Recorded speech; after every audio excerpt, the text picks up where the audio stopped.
John. Whoa! You're back. How are you? Well, thank you. I'm really excited about talking about Cuckoo's Calling, which when it was revealed who wrote it and such, brought a whole new world of stuff. I mean, we've got as many Cormoran Strike novels now as we have Harry Potter novels. I think it includes at least a contender for the finest book she's ever written, and a whole other world. Certainly, it was just Harry Potter, Casual Vacancy. Wow, what we were going to do with all that. What gets me really excited is of course I'm friends now with a lot of people who've been with Potter from the early days, and I've heard the stories of the excitement on the lead up to publication day. So we're not there yet, but we're on the series that I have to do a little bit more than just press the buy next in the series button on my tablet. Well, but boy, 2018, there were already 3 or 4 Strike novels, right?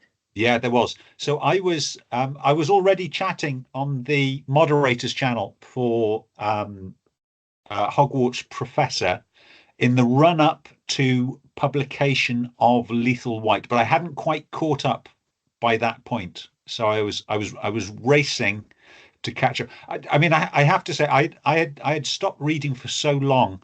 Actually, I struggled to read a book quickly, and now I'm at about 3 books a week. So I've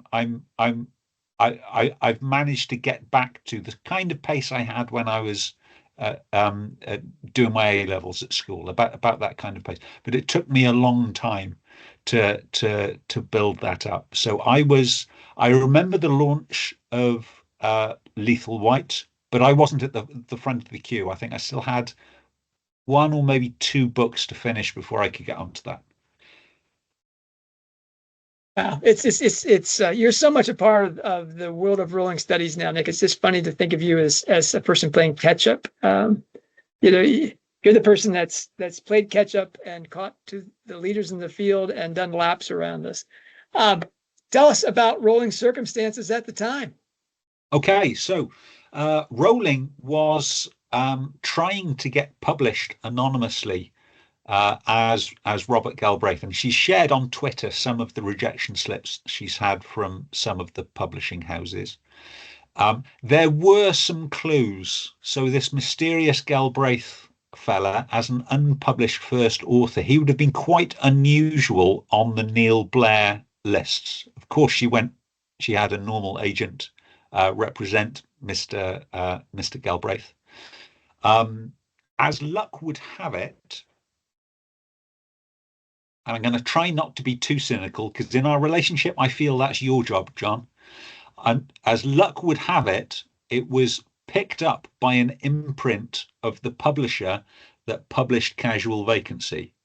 So Mr. Galbraith managed to get the same editor that edited Casual Vacancy. And you find that credible? Okay, we're just gonna... as stranger things apparently have happened. But the secret held. So the narrator of the audiobook, Robert Glenister, a superb narrator, and couldn't strange pronunciation of a couple of names. He got Ilsa wrong in one book, but other than that, did extremely well. Has said he didn't know who the author was. She thanks, in the modern imprint of Cuckoo's Calling, the people at her publisher that worked so hard on the book without knowing who the author was. Obviously, the editor knew exactly who she was. She talks in interviews about the BBC wanted to pick it up as a miniseries, and she was worried at that point that she was going to have to admit, at least to the BBC. And when the news broke, and the news broke in a slightly strange way, because a literary critic got a Twitter from someone she didn't know, she asked on Twitter if anyone had read this book, and somebody replied saying this book was written by J.K. Rowling. Now, I think she must have done a little bit of a background check on the name of this person. And it turns out that this person was married to one of J.K. Rowling's lawyers. And then she thought, well, this is more than just some nutter on Twitter. So she actually had some textual analysis done on the book to try and get some data to demonstrate that this was actually written by J.K. Rowling. Rowling wasn't happy. She said she wanted to get 2 or 3 books out there. She knew she couldn't keep it secret forever, but she wanted to get 2 or 3 books out there to get some what she would consider unbiased feedback on, whether she's worth reading or not. She got some really quite good reviews. Some people, such as Val McDermott, claims that genuinely had no idea who it was, and she was a big supporter of the book. Rowling that was an incredible endorsement. If it's true that she didn't know, that was a big deal. Well, Rowling says she actually wrote a thank you note for the blurb of the book in Robert Galbraith's handwriting, which is done using her left hand. And then she had to write, when the story broke, she had to write another one in her own hand saying, no, I really am very grateful, J.K. Rowling. But this is such a period of Rowling being blatantly dishonest. Because you think that the Times reporter took this seriously because they did some background check on who tweeted her. And that's I think the most plausible explanation. But it could just have been because there were so many rumors that Rowling was writing a detective fiction novel. The editor you mentioned that did Casual Vacancy was most famous as the editor of detective fiction. So I think there's a lot of fiction going on here in terms of what's going, that it was already rumored that she was writing a mystery series. Ian Rankin's wife saw her at a coffee shop writing a detective story. Rankin, blurts that out at a festival, she forces him to walk that back and deny it. And she denies it. She's asked about it. She denies it. And then when the book comes out, it's not a series, it's not a 7-book series, it's not this and that. And it's all, really, if there's a period of public dishonesty in Rowling's life, this is the apex that we know of so far. I think some of it's going to be inevitable. So if you are going to publish anonymously using a nom de plume, it is difficult to do that and not lie. Even if it's a lie by omission, what you're doing is inherently deceitful. I'm sure that Jo in herself justifies it at a stretch, and that's not probably being incredibly honest with herself, but I think she can stretch a justification for it. I don't think she's said anything which is an outright untruth. I think it can be stretched sometimes quite close to breaking point, but I think there's a justification for everything. We can agree to disagree on that one. I mean, really, for me, these are harmless lies to protect, a project that she's worked on for years. She says that she has the idea for the Silkworm 8 years before it comes out. I mean, that's this is a project that she's really had in mind for a very long time. And the charity donations that she made consequent to being outed when people objected to her taking the posture of a veteran. I think she gives very generously to a UK Army fund, Veterans Fund. So, no harm, no foul. I just, to me, that this is when people say you have to believe it because J.K. Rowling said it. I'm like, well, I just, No, I don't. That's daft. I'm not saying that she's a liar, but she is a person who sometimes tells lies when it's to her advantage. And again, that's like the Rowling protects her children's identities and activities and stuff like that. Yeah, she does. God bless her for it. Does that make her dishonest? No, it means she's protecting them. As a public, she's the public figure. Her children don't need to be public figures. No, quite right.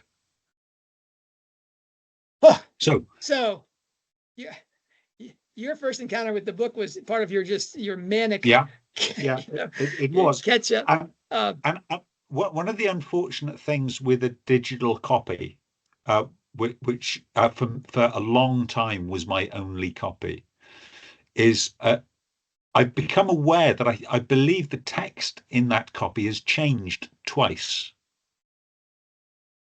without informing me that the text has changed. So I think quite famously, a character, an Australian, was inserted into a changing room so that the will would have two witnesses. I'm fairly certain that my copy changed. So the first time I read it, there was only one witness.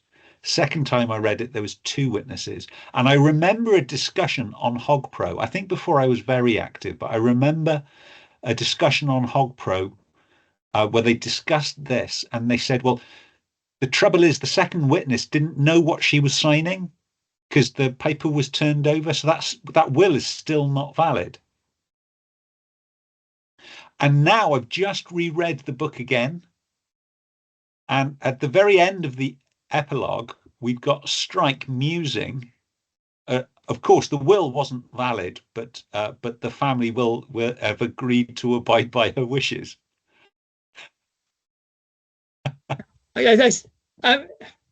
Yeah, Codex, go Codex. It's magical. Every time you read the story, it's a different one. Well, I think of Ibid, the textual master of Rowling's work. That's just gold to him. These editions, collect them all. I mean, seriously, and Cuckoo's Calling is, if that editor is supposed to be the best editor of detective fiction, boy, there's a lot of boneheaded mistakes inside Cuckoo's Calling, which are detailed at Hogwarts Professor, and maybe we'll put the link up for that. But I mean, it's just silly gas. We'll go into a little bit of that, I hope. Anyway, what's the lake point? What's in the lake? So I was going to reveal and the readers of HogPro will probably know this already. So the real identity of Deeby Mac. So Deeby Mac, the character in the book, is this African American rap star who's coming over to London on the night that Lula apparently commits suicide. He's due to stay in the flat underneath. Fortunately, he's delayed at a party. He hears about the apparent suicide, stays in a very nice hotel, Claridge's. I think I'd rather Claridge's than that marble flat anyway. And that's it. But the book itself is dedicated to the real Deeby Mac. And it's quite some time, actually, until we discovered who that was. And the spur was John asking me who this soldier friend was that Rowling mentioned in the Val McDermott interview. So one of Rowling's oldest friends, and she mentions that she has lots of contacts in the military. So, well, I was fairly certain that was Sean Harris anyway. So I sent some links across to John detailing his military career, very closely in terms of the theatres that he's served in, very closely follows what Strike has done. So Africa, the Balkans, Iraq, Afghanistan, he's been in all of those places. But in UK military circles, the military police, unlike in the US Army, where the military police are universally loved as brothers in arms, in the British military, they're sort of looked down on. Um, and I find it difficult to believe that a sapper, a Royal Engineer, would um, have very much detailed knowledge of either Royal Military Police or SIB internal procedures. Now, fortunately or unfortunately, in 2018, there was a big court case that was in all the newspapers. Actually, it wasn't. It was a tiny court case, but because it involved J.K. Rowling, it was in all the newspapers. This practical billionaire, I think she is a billionaire again now, but she was on her way to making £1 billion again after giving a lot of it away, was suing a secretary who worked for her for a few tens of thousands of pounds that she claimed this poor unfortunate embezzled. Dreadful optics. So we had quotes from Amanda saying that J.K. Rowling was moody and unapproachable, and it was all grist to the tabloid mill, but nobody really came out of it looking very well. Well, bless the Scottish court service. What they do is, even for relatively small cases like this, they publish the judgment in full. Wow. And when I say full, probably this judgment was written up in more detail than an awful lot of them just because of who was involved. But the testimony from J.K. Rowling, from Neil Blair, from their office, and the defendant's testimony was typed up pretty closely and summarized by the judge. And from that, we learn about a lady called Diane, or Di Brooks. Di Brooks is J.K. Rowling's office manager. And she was actually the one who discovered that Amanda Donaldson was basically stealing from her employer. She discovered this, and probably as a reaction to that, Amanda was accusing Di Brooks and many other people in the office of actually doing the stealing instead. And I suspect that's the reason why Rowling wanted to take it to court rather than just sack her and accept the losses. When you introduce yourself to a judge in the UK, the judge likes to know a little bit of background about you so that it can help him judge how reliable your testimony is going to be. So we learn a little bit about Di Brooks's background. And this is from the judgment summary. Di Brooks, she is the office manager for the Pursuers, that's J.K. Rowling, for her Edinburgh office. So she's the office manager. Prior to that, she was the Pursuers security consultant. And before that, she was a military investigator in the military police. And it's just a couple of sentences, but we have a potted history. So she was in the military police. She was a monkey in the slang that Strike uses. She became a suit. So that's a member of the Special Investigation Branch. And that's what a military investigator is. Then she retires from the army and she becomes a security consultant. Now, I think we spoke, I'm not sure if it was Goblet of Fire or Order of the Phoenix. The moment in Rowling's life when she starts to take things like celebrity and security seriously, and she arranges security organization. Well, Di Brooks joined the security detail sometime between 2002 and 2004, and that's at the very point that she's building this security team. Now, she's not in the security team anymore, which is the reason why in the judgment it mentions we're not going to cover any of the security detail, because that's by necessity secret for the safety of Rowling and family. So she still has this security team, but Di Brooks is no longer in it. But Di Brooks, Deeby Mac, as she's a Scottish lady, Deeby Mac has got to be Di Brooks, an experienced SIB investigator, worked with Rowling for many years as a member of her security detail. She is thanked as the first book is dedicated to her. Cuckoo's Calling's dedicated.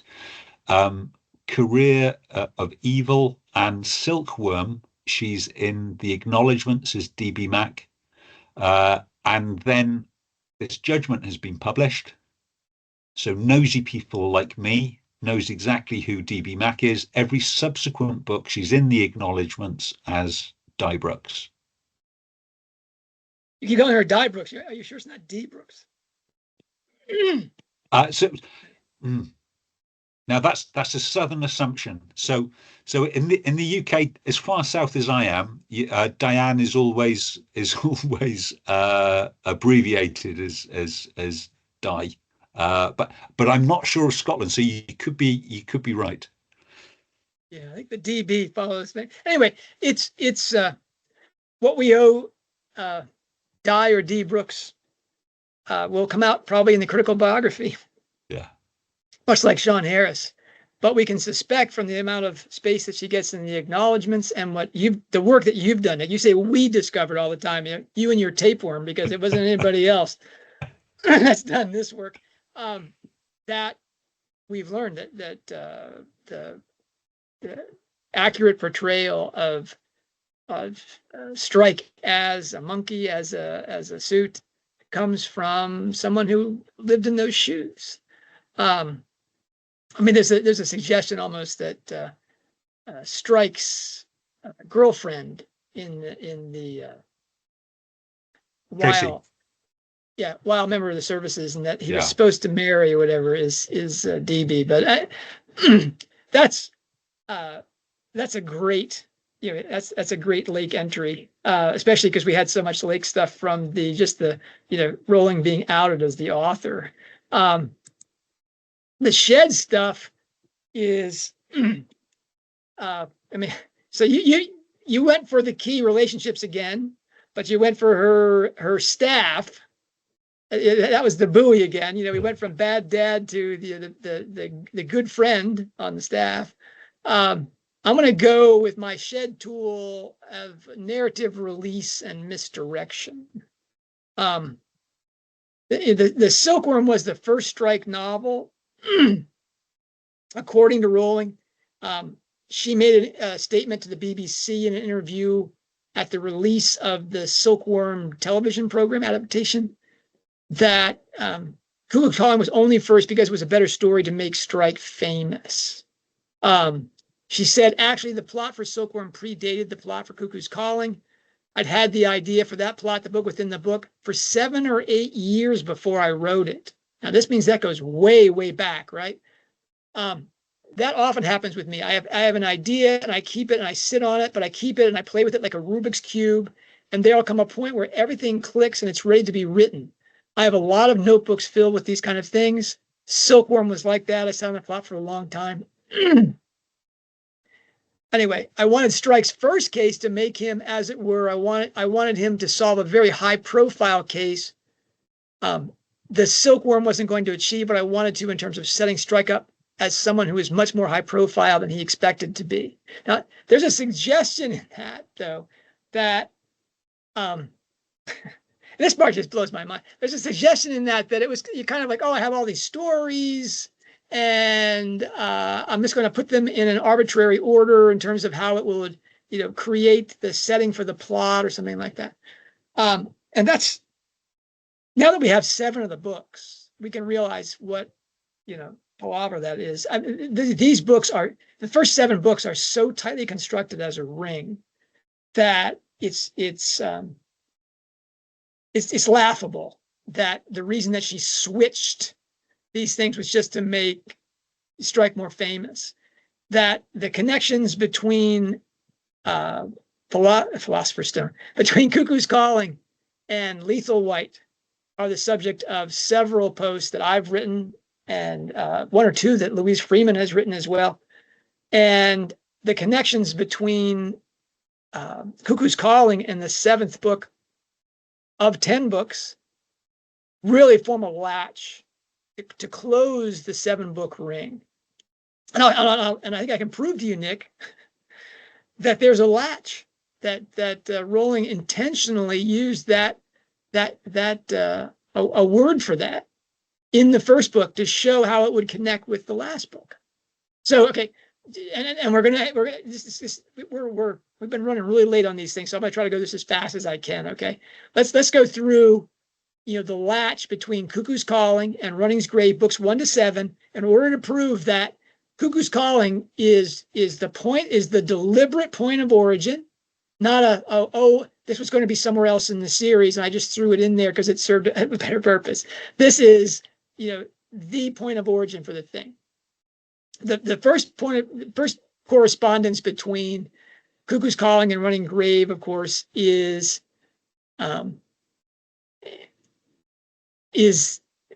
between John Bristow and Cuckoo and Abigail Glover in Grove. Both are older siblings who kill their younger siblings when very young. A brother in Bristow's case, a sister in Glover's. In each case, the motive is in essence sibling rivalry. Both children murderers are not related to their sibling by blood, and both feel that their parents much prefer the younger child to them. Bristow kills his younger brother Charlie by pushing him into a quarry. Abigail Glover plots to have an accomplice butcher her younger sister and feed her remains to pigs. East gets away with the crime because the father elects to ignore the evidence that his child is a psychopath.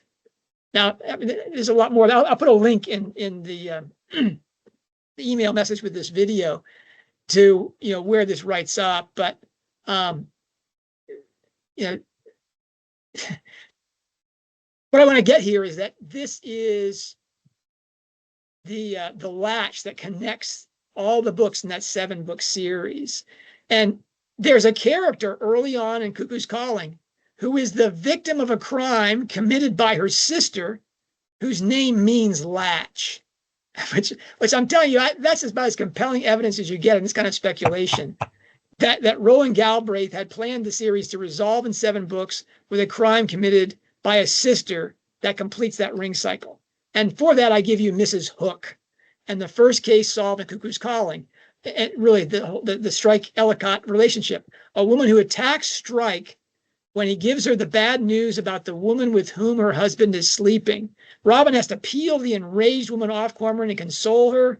A mirror image of the final confrontation with Bristow at the first book's ends.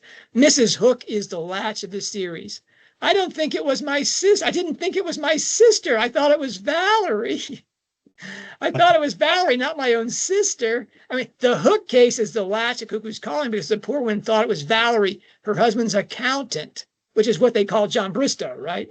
And the Hook case is the latch of the series because Alison Glover is the stepsister who murdered her unsuspected sibling, just as poor Mrs. Hook was blindsided by her own family.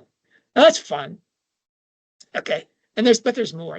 There's the latch of Robin and Cormoran's relationship. These are the big two. Both Strike and Ellicott in their thoughts in Graves' chapter make this connection explicit. It's really about when we get it's really about Strike and Robin. We start off Cuckoo's Calling, and it's about the beginning of Cuckoo's Calling. Robin has just become engaged to Matt Cunliffe, quite the name, which we parsed somewhere else. And she's over the moon about that, and she gets this job, but she meets Charlotte Campbell coming out of Strike's office, and she almost falls to her death. Strike grabs her by the left breast, pulls her in, and saves her. So there's Robin nursing a wounded breast, and the beginning of the whole story. At the end of Running Grave, we have Robin leaving Strike's office, spinning out of control in a way because he has just revealed to her that he loves her. So we know that's the beginning of Cuckoo's Calling. Robin meets Strike around the Charlotte Campbell thing. Is echoed in the finish of Running Grave, but they're less obvious, but as important markers. In Cuckoo, both scream at their collision, and because of her near-death experience, Strike had saved her from a likely fatal plunge by grabbing a substantial part of her left breast. This is a retelling of Psyche's rescue by Cupid to throw her off a mountaintop.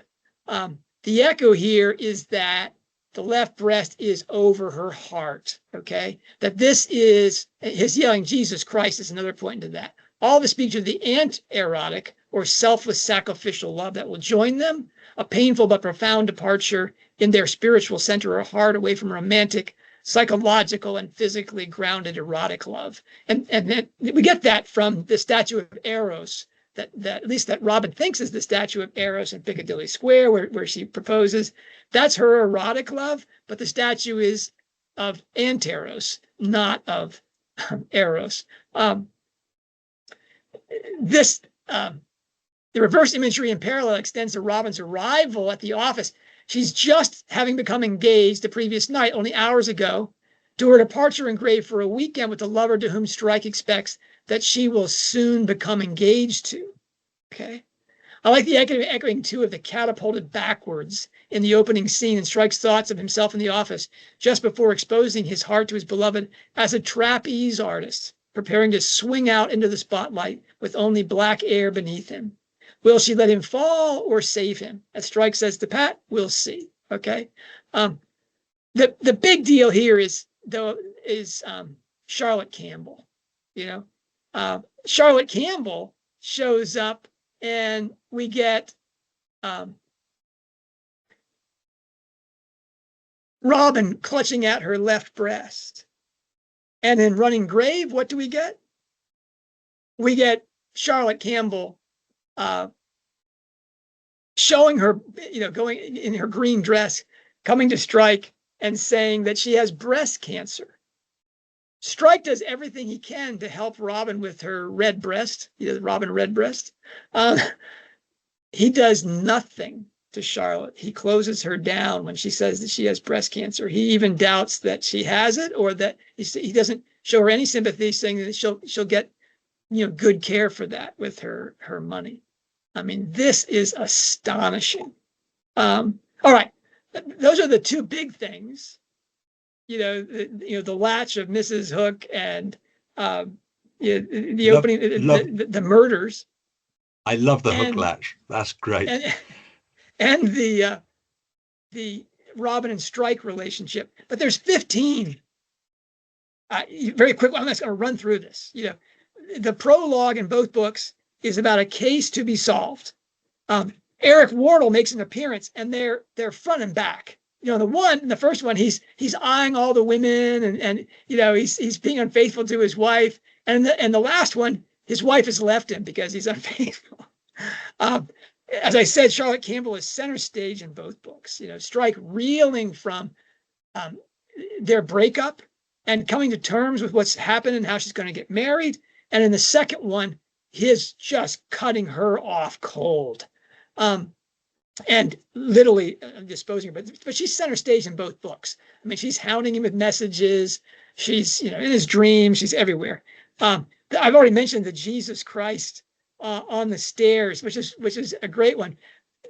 Strike yells Jesus Christ as he reaches out to grab Robin as she's falling, and at the end of and then who yells Jesus Christ in Running Grave? Midge yells Jesus Christ as she comes into the office where Robin is about to kill Mama Mazu. Okay. Strike at the end of Cuckoo's Calling is murdering, seemingly in self-defense because Bristow has a knife, is murdering him with his leg of all things. He's pounding him. When Robin comes in and prevents him from murdering Bristow, just as Midge yelling, the Lord's name, yelling the Lord's name, she comes in and saves Robin from murdering with a rifle stock Mama Mazu.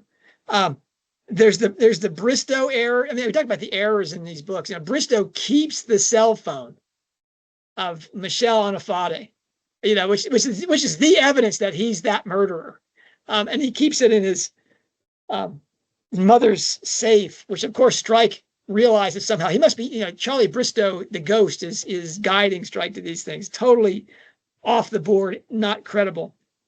But in the Glover case, Glover keeps the murdered Purbright boy's laptop and a gun from a thing. It's just like all these things that are the evidence that the case doesn't have any substance except for these stupid murderers keeping, souvenirs. And there's souvenirs obviously in Lethal White as well.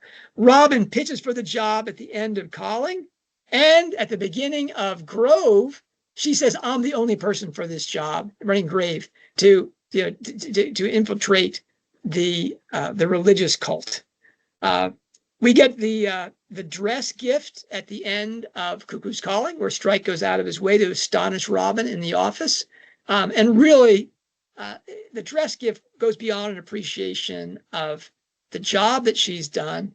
It's an affectionate gesture, about her femininity, and she knows his finances. He can't afford it. And at the end of Running Grave, of course, he says that he's in love with her, sort of. The green dress appears, Robin, in the first book, and then Charlotte wears the green dress to her interview about the breast cancer. I mentioned we have the injured and the diseased breasts. We get Jack shooting Cormoran in his visit in Cuckoo's Calling, the pretend gun game, whatever, with the G.I. Joe type figures, and then we have Luke, his other nephew, one of his other nephews, shooting him with a fire tech dart. We have the epigraphs. Well, I want to talk about the epigraphs at the finish here. We have the Norfolk Commune, which is mentioned in the first book as the worst place that he lived, and then it's the greater part of Running Grave.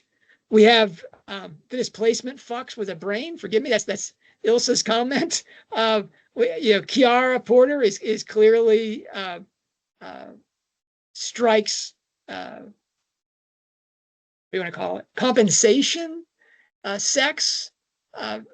To assuage his grief about losing Charlotte Campbell. And then he has Bijou Watkins, who Ilsa calls the displacement fuck. Both of these are very, very intelligent women. Both of them Strike uses to act out his psychological issues. And the next to last one is the blown up Pattersons, the law firm that are blown up at the end of Cuckoo's Calling are Landry, May, and Patterson, and the detective agency, which is destroyed at the end of Running Grave, is the Patterson Detective Agency. I mean, but the big one to me is the opening epigraphs. Besides, the big things are the murders and the relationship, but the opening epigraphs in Cuckoo's Calling are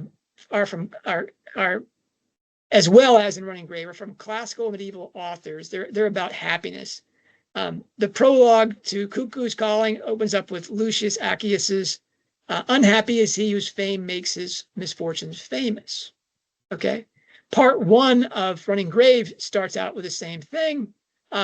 Boethius, in his Consolation of Philosophy, for in every ill turn of fortune, the most unhappy sort of unfortunate man is the one who has been happy.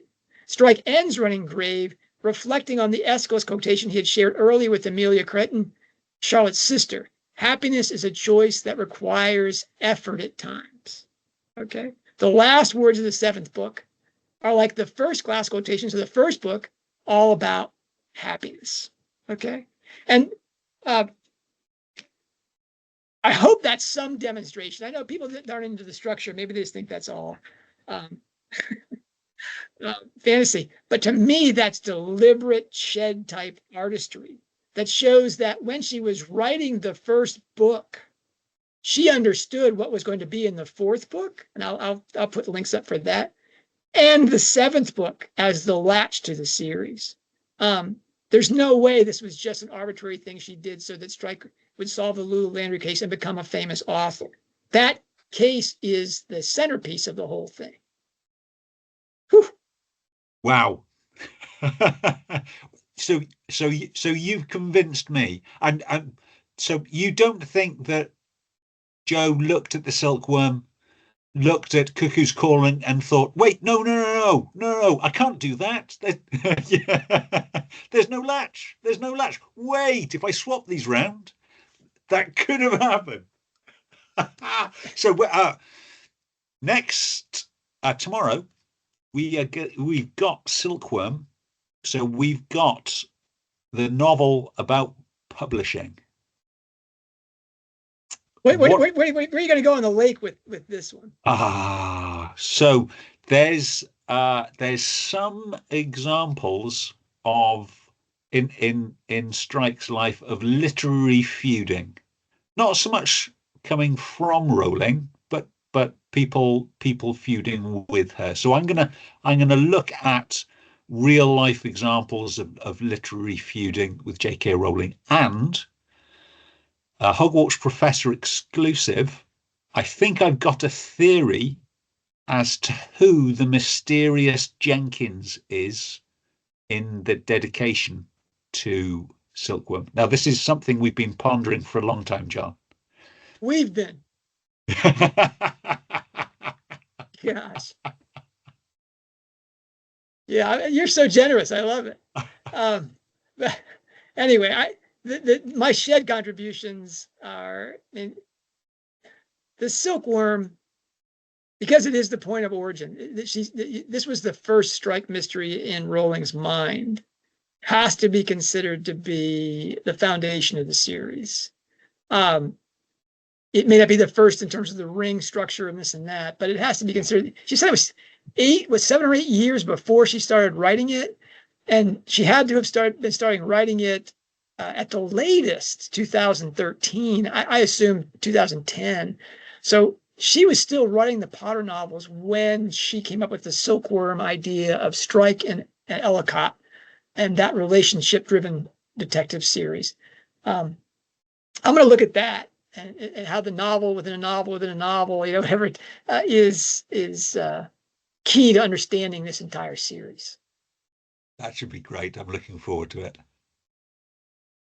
See you tomorrow, John. I gotta go mow the lawn. I got my dirty shirt on here to go mow the lawn here. Take care, Nick.